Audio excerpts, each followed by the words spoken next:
Nominalism. Abstract thoughts. We rely on abstract thought to interpret, label, categorize, and ultimately conceptualize all experiences. This capacity has led to advancements in technology and civilization itself.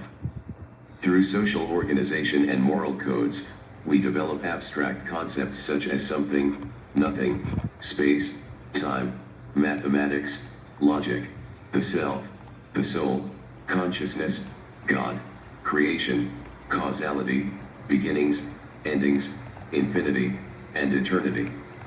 Ultimately, we believe in these abstract concepts as existing in a Platonic, supernatural, mystical, spiritual, transcendental realm of ideals because they exist in our minds as abstract thoughts.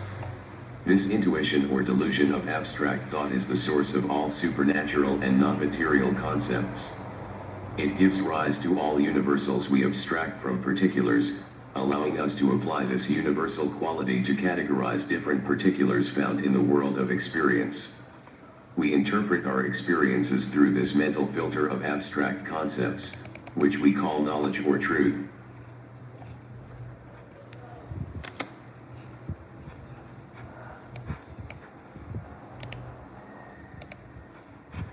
Logic. Logic is a system of reasoning that essentially propels itself forward without external support.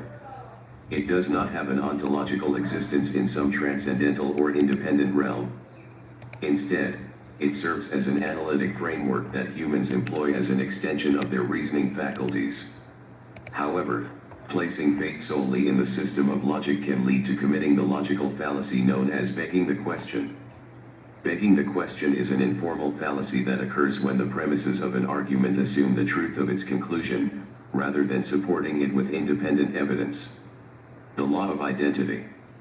The law of identity states that each thing is identical with itself, or symbolically A equals A.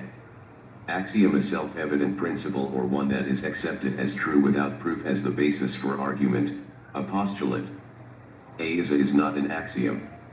We categorize various attributes that define or label the object A, and based on these attributes, we scrutinize other objects in our experience to distinguish them from A. However, the attributes we consider inherent to A and that define what we identify as A are, in fact, arbitrary, subjective preferences. They are incomplete and based on our limited sensory apparatus used to perceive A. Our preferences also influence which attributes will distinguish one object from others. The same I versus thou distinction we make between ourselves and everything else is employed to define A in relation to and as a negation of the not A. Before we can assert that A is as an axiom, we must first identify, quantify, and arbitrarily classify what we deem as A. This process of randomly and arbitrarily classifying and qualifying the attributes that identify A is itself a subjective and relative choice. Thus, this so-called foundational axiom of the principle of identity is merely another man-made game of abstraction. As a practical example to illustrate how we arbitrarily define what we label or identify as A, consider the following categories. Category 1, the common fruit in orange is similar to the sun. Both share the same color, orange, and shape, round. Category 2, an orange is similar to a banana. Both are edible fruits and have peels. However, a banana and the sun do not fall into the same category because the attributes that group an orange with the sun do not apply to the banana.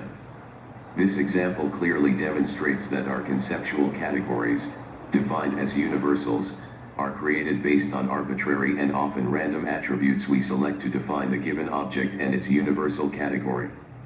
These attributes can easily be ignored, and other attributes can be selected to reclassify or redefine an object. Thus, it must be recategorized. This reselection process not only recategorizes what universal category the object fits into but also redefines the object itself. Therefore, the distinction between A and not A becomes a completely arbitrary selection process based on subjective preferences.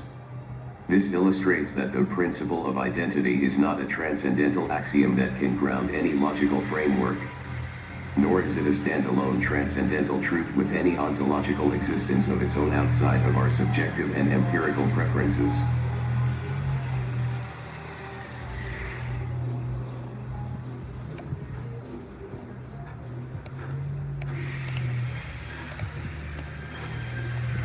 Mathematics.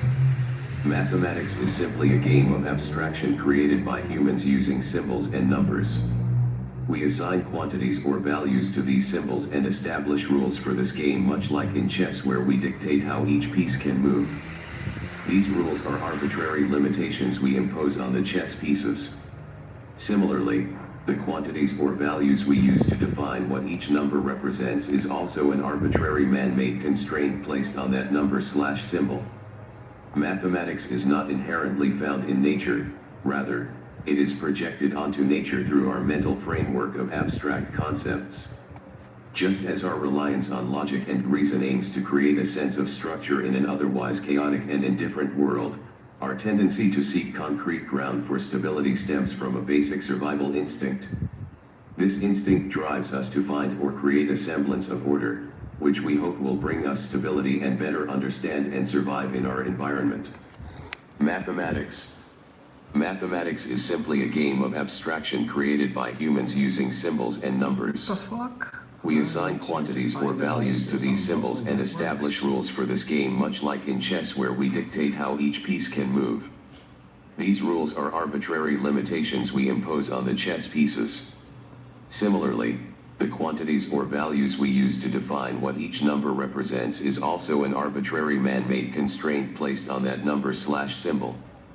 Mathematics is not inherently found in nature, rather, it is projected onto nature through our mental framework of abstract concepts.